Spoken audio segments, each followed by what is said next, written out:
These 4 cells represent different clinical isolates of the same species of bacteria. Each contains plasmid DNA, but the plasmids in one isolate may not be the same as the plasmids in another isolate. We can purify the plasmid DNA from the isolates and use 2 procedures, gel electrophoresis and southern blotting, to compare these plasmids. As a first step, we can use gel electrophoresis to examine the plasmids in their native form. Blue loading buffer is added to an aliquot of the plasmid sample, and the mixture is loaded into wells of a jello-like slab made of a polysaccharide material called agarose. The agarose contains microscopic pores through which the DNA can travel. An electric current draws the negatively charged DNA through the gel toward the positive electrode. The positions of the DNA on the agarose gel indicate the sizes of the plasmids. Smaller pieces of DNA migrate faster than larger ones through the agarose pores, because larger pieces meet with more resistance. In this example, the plasmids in lanes A through D are similar in size. The plasmid in lane C migrates slower than the others and is therefore a little larger. Although the plasmids in A, B, and D appear to be the same, we must perform other tests before we can come to this conclusion. Our next step is to add enzymes called restriction enzymes to the plasmids.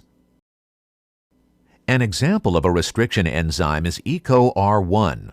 A restriction enzyme cuts the DNA at a particular recognition sequence. EcoR1 recognizes and cuts the sequence GAA-TTC. If the plasmids in the different tubes are identical in sequence, they should have the same number of EcoR1 recognition sequences. The type of plasmid in this particular sample can be cut in 4 places with EcoR1, producing 4 fragments of different sizes, represented here as different colors. When the fragments are loaded on a gel and electrophoresed, the fragments separate from each other. The slower bands on the gel contain larger fragments, and the faster bands contain smaller fragments. The patterns of fragments in lanes A and B appear identical.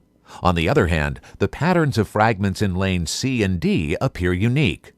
Are the DNA sequences and fragments in lanes A and B the same or nearly so, and is there any similarity between them and any of the fragments in lanes C and D? To answer this question, we perform what is called a southern blot.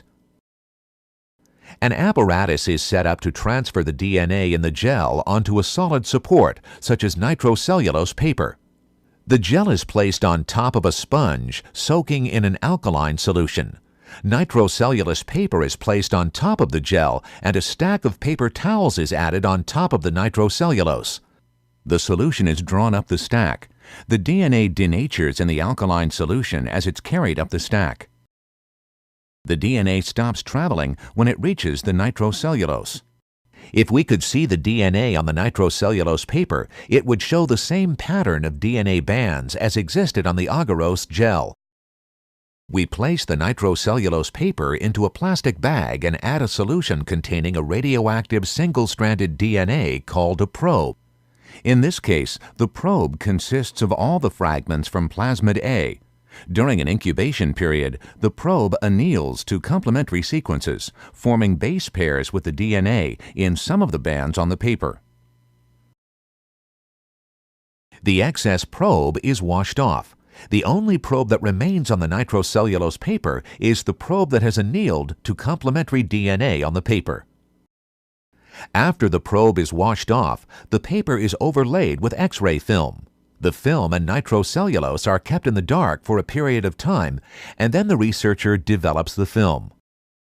The radioactivity in the probe creates black bands on the X-ray film, which is called an autoradiograph. The autoradiograph provides more evidence that plasmids A and B are the same or very similar. However, plasmid D is unrelated to plasmid A, from which the radioactive probe was derived. Plasmid C has some similarity to plasmid A, but the similar sequences are found on different sized DNA fragments. The autoradiograph gives us more information than the agarose gel on its own.